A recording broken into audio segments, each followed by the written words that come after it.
Kepergian Huges ke Amerika juga untuk memperoleh pengetahuan lebih banyak lagi seputar perdagangan manusia, dan selanjutnya Huges berharap dapat mensosialisasikan apa yang ia dapat selama di Amerika ke tanah air. Jadi Uges sekolah 1 bulan, sekolahnya sendirian, trainingnya di sendirian. Jadi Uges berangkat ke Washington DC, dari Washington nanti ke New York, San Francisco, California. Jadi Uges pindah-pindah tapi sendirian gitu.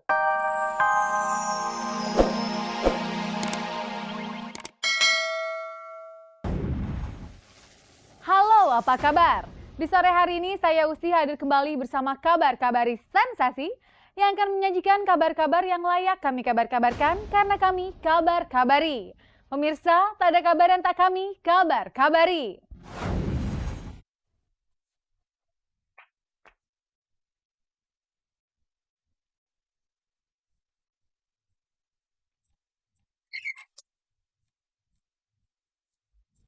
Ulah Sandi Harun membongkar aib mengenai status putri bungsunya itu sempat menimbulkan tanda tanya. Sebagian orang menyebutnya egois. Tidak sedikit juga yang menyebut Sandi Harun mengalami stres. Namun dengan santai Sandi menyebut tindakannya itu merupakan sebuah upaya untuk melindungi putri bungsunya itu. Akhirnya setelah persoalan yang mengkaitkan nama Tommy Soeharto itu berujung ke Polda Metro Jaya, Sandi Harun pun buka suara mengenai alasan dibalik tindakannya, mengungkap kejujuran yang menghebohkan. Didampingi Thomas, juru bicaranya, Sandi Harun menyebut sifat buruk Setiawan Jodi, mantan suami pertamanya itu. Menurut Sandi, keinginan dan harapan Setiawan Jodi untuk mendapatkan hak asuh atas Marimbi putri bungsunya yang diakui Sandi Harun sebagai hasil hubungan gelapnya dengan Tommy Soeharto tidak memiliki alasan kuat. Di mata Sandi, Jodi yang dianggapnya tidak mengurus dua anak mereka yang lain dengan benar, hanya ingin memuaskan egonya saja dengan menuntut hak atas Marimbi alias Putri Maudianti. Saya berjuang untuk anak saya karena sifat mantan suami saya yang pertama seperti itu. Jika dia biasa-biasa saja seperti orang-orang lain, enak dong. Anak diakuin oleh dia, kita bisa berteman secara baik. Enak banget buat saya karena saya memang orang yang tidak mau ribut. Ya karena sifat mantan suami yang pertama itu tidak baik untuk jiwa anak saya. Yang satu anak saya yang pertama yang darah dagingnya sampai sekarang tidak mau komunikasi sama bapaknya. Itu sudah, jadi yang stres justru anak saya yang pertama. Meski enggan, akhirnya Sandi pun mengungkapkan sifat buruk Jodi yang mau menang sendiri dan kurang memberikan perhatian serius terhadap perkembangan jiwa putra-putrinya. Ketika anak saya yang pertama bertemu terus sama bapaknya, dia sangat-sangat stres.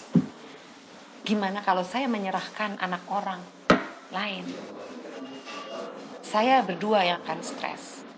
Sekarang saya nggak stres lagi gitu. Jadi hadapan dengan hukum, ya sudah ini jalan yang memang harus saya tempuh gitu. Yang sudah harus saya tanggung resikonya. Beban dan rasa tertekan itu juga pernah dirasakan Sandi Harun saat ia masih menjadi istri kedua Setiawan Jodi. Pengalaman hidup bersama Setiawan Jodi selama 13 tahun lah yang membuat ia yakin putri bungsunya itu tidak akan hidup tenang bersama sang pengusaha yang juga musisi itu. Masa saya tega memberikan anak saya yang ketika ini gitu, yang satu aja sudah stres berat gitu. Saya kasihan, tapi saya juga harus berjuang demi anak saya ini.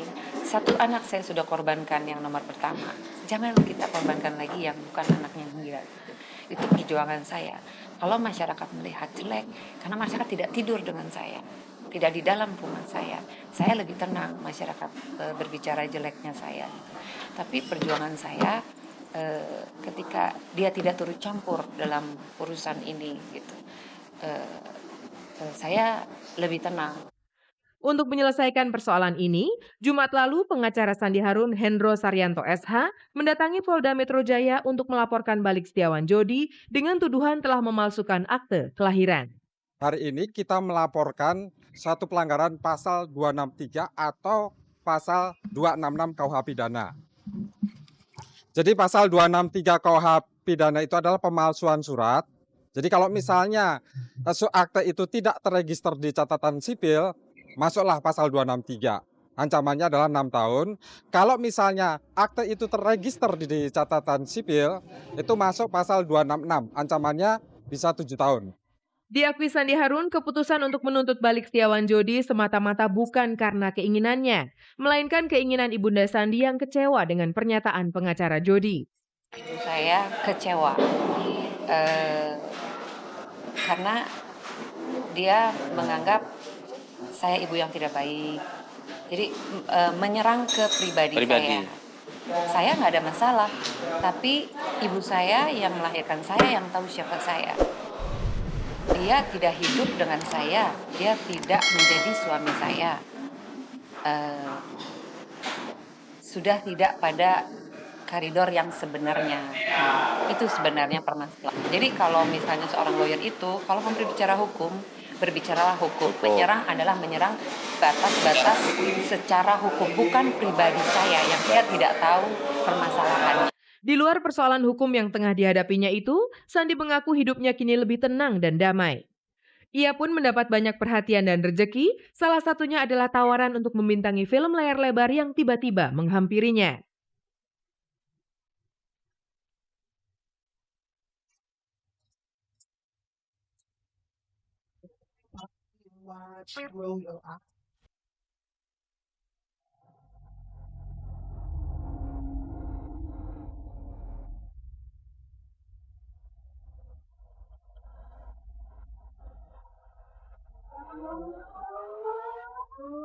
Terlepas dari masalah perceraian yang menyangkut harta gonogini yang belum selesai juga sampai sekarang, Dewi Huges justru memfokuskan dirinya pada kegiatan sosial.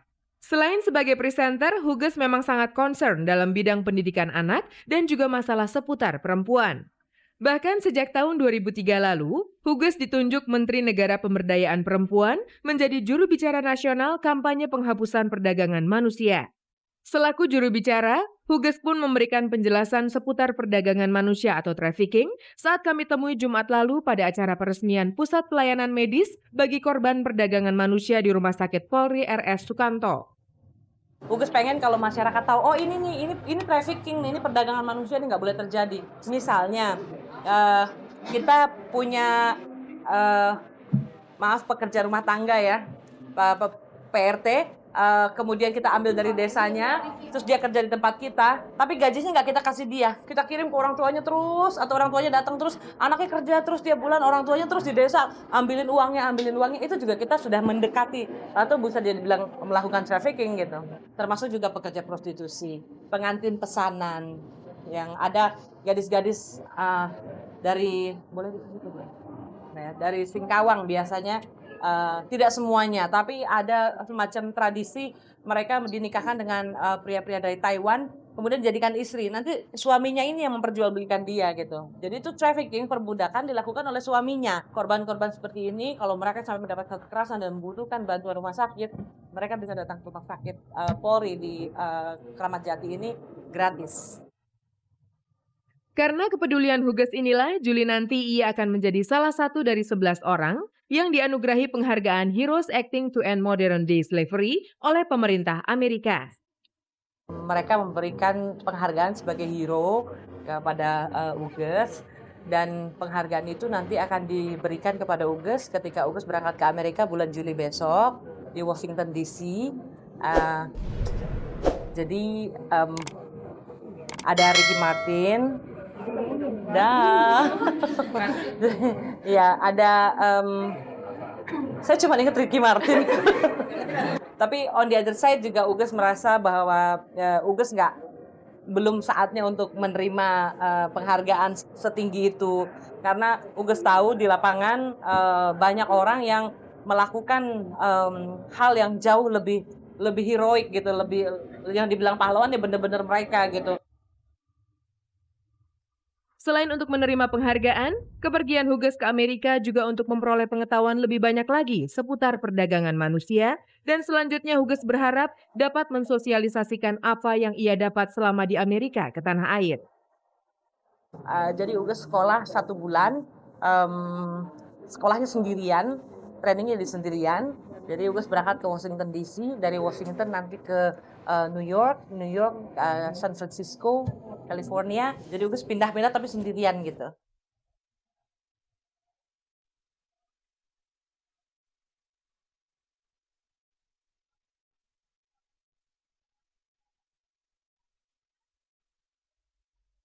Irgi Fahrezi tidak bisa menutupi lagi rencana pernikahannya yang akan dilaksanakan pada bulan Juli mendatang.